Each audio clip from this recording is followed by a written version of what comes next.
Setiap individu memiliki potensi, kelebihan, dan kekurangannya masing-masing.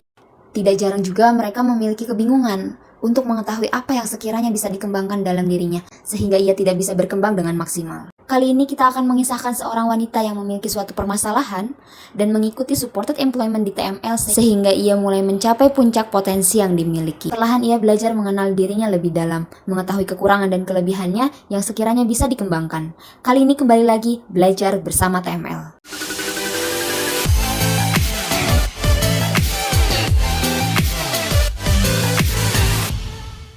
Ceritakan awal mula bergabung supported employment di TML. Kenalkan, nama saya Melati Sekar.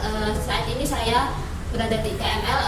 Awalnya saya dari melamar pekerjaan ke TML sebagai guru di Raveria, menangani anak autis. Tapi saya sangat tidak pede banget dengan apa yang saya kerjakan saat itu karena saya tidak terlalu suka dengan, ternyata saya sejak awal itu masih ragu dengan kemampuan saya. Jadi mau nggak mau saya harus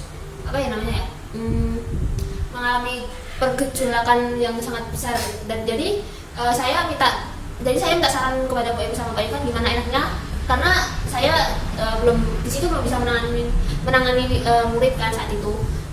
Lalu saya disarankan untuk ikut ke Jonggol. Kegiatan apa saja yang dilakukan saat mengikuti TML? Kegiatan, jadi penanggung jawab saya di sana itu selama itu dari teman-teman yang ada di Laveria, jadi kayak seperti Pak Ragi, mereka juga bantuin saya untuk bisa beradaptasi dan bekerja di sana gitu. Dan kegiatan di sana itu juga banyak. Saya setiap pagi itu diberikan banyak kegiatan, misalnya seperti kita meditasi, terus kita senam, terus kita jalan-jalan pagi kayak gitu-gitu. Siangnya kita kerja di farm, seperti kayak memberi makan, bersihin kotoran, terus saat itu kayak panen ayam. Pokoknya semua kegiatan yang ada di farm terkait dengan peternakan seperti itu. Setelah malamnya kita juga ada kegiatan seperti kita menceritakan kembali di depan teman-teman yang lain. Misalnya kita dikasih cerita di YouTube, dikasih cerita, terus kita feedback di depan untuk bercerita kembali apa yang kita dengar dari YouTube itu gitu, kita ceritakan kembali seperti itu. Kegiatannya itu kayak seperti berkumpul, nanti kita memori seperti itulah, memori, mengingat, matematika dan lain-lainnya. Apa perubahan yang dirasakan setelah mengikuti TML? Banyak sih, menurut aku. Awal itu aku nggak terlalu bisa kayak bekerja di bidang ini, di bidang misalnya jadi guru dan lain sebagainya, itu terkait dengan mengajar untuk anak berkebutuhan khusus. Itu mental saya itu terlalu gampang rapuh gitu, karena saya tipikal orang yang sangat-sangat nggak bisa dikerasin lah orangnya, karena mungkin itu juga salah satu ada trauma juga sepertinya. Seperti itu sih sebenarnya. Apa yang membuatmu bertahan di sini? Saya tuh nggak pengen nyerah gitu loh. Jadi saya udah jauh-jauh ke Jakarta, saya nggak mau kayak balik lagi ke Solo, karena kan maksudnya kayak nanggung aja gitu, karena kan ada keluarga saya juga yang harus saya jaga perasaannya gitu. Dan saya tuh nggak mau nyerah gitu, dan seenggaknya saya berjuang dan saya mencari tahu solusinya dulu dan nyoba dulu, dan ternyata saya ditempatkan di peternakan ayam dan peternakan dan pertanian seperti itu, yang nggak pernah. Jadi kayak mama saya juga support atas semuanya yang saya lakukan di sini. Terlebih saya juga tipikal orang yang suka banget mencoba sesuatu yang baru gitu. Mungkin saya terlalu meragukan kemampuan saya, dan dari saat itu saya paham bahwasanya saya itu harus berani dan pede sih dengan apa yang saya lakuin. Ternyata saya bisa gitu. Ternyata nggak sebesar apa saya kira gitu. Ternyata kemampuan saya itu bisa di atas itu gitu. Apa kegiatan yang dilakukan di farm TML?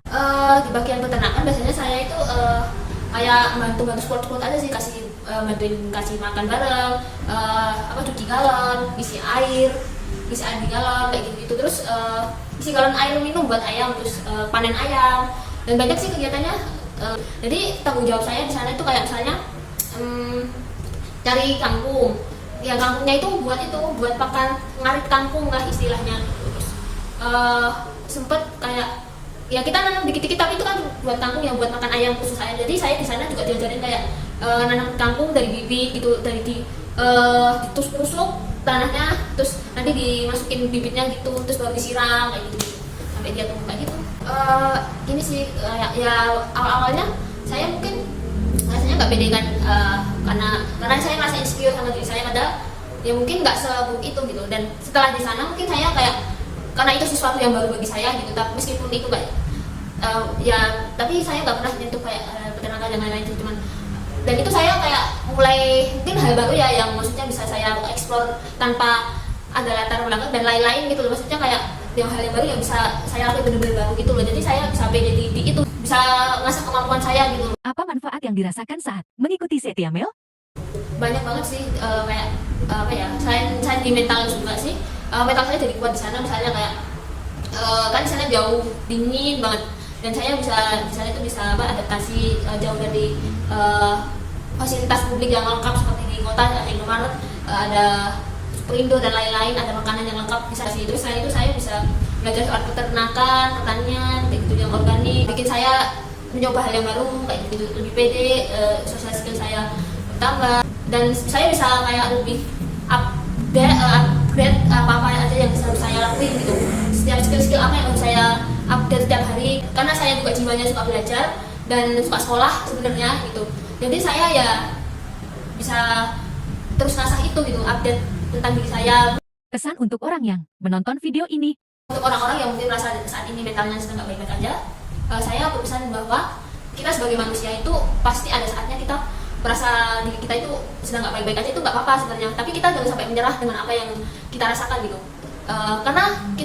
Karena diri sendirilah yang akan menentukan kita akan seperti apa di depan gitu. Dan kita harus berpikir bahwa di dunia ini kita harus bisa survive. Jangan pernah takut untuk mencoba hal yang baru, takut dan merasa diri ini tidak pernah mampu untuk melakukan hal-hal yang mungkin selama ini kita inginkan. Coba dulu, kalau misalnya sesuatu itu nggak sesuai dengan ekspektasi kita, ya udah gitu, kita bisa mencoba hal yang lain. Pesan untukmu sekarang. Sedih boleh, marah boleh, tapi yang selalu aku ingat di diri aku adalah ketika aku marah ataupun aku merasakan emosi, aku akan mengekspresikan emosi aku daripada aku pendam, karena dari dulu aku pernah di posisi seperti diem aja dan itu menyakitkan. Lebih baik mengekspresikan apa yang dirasain gitu. Toh selama itu masih dalam batas wajar gitu, lebih baik diutarakan lewat kata-kata atau mungkin kita ngomong ke orang yang kita percaya gitu.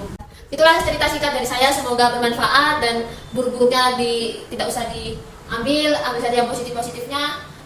Semangat, tetap semangat, jangan pernah menyerah, tetap jadi orang yang bijak, orang yang tegas dan memiliki boundaries, dan harus tetap jadi manusia yang semangat untuk menjalani hidup ini. Gitu aja. Dadah.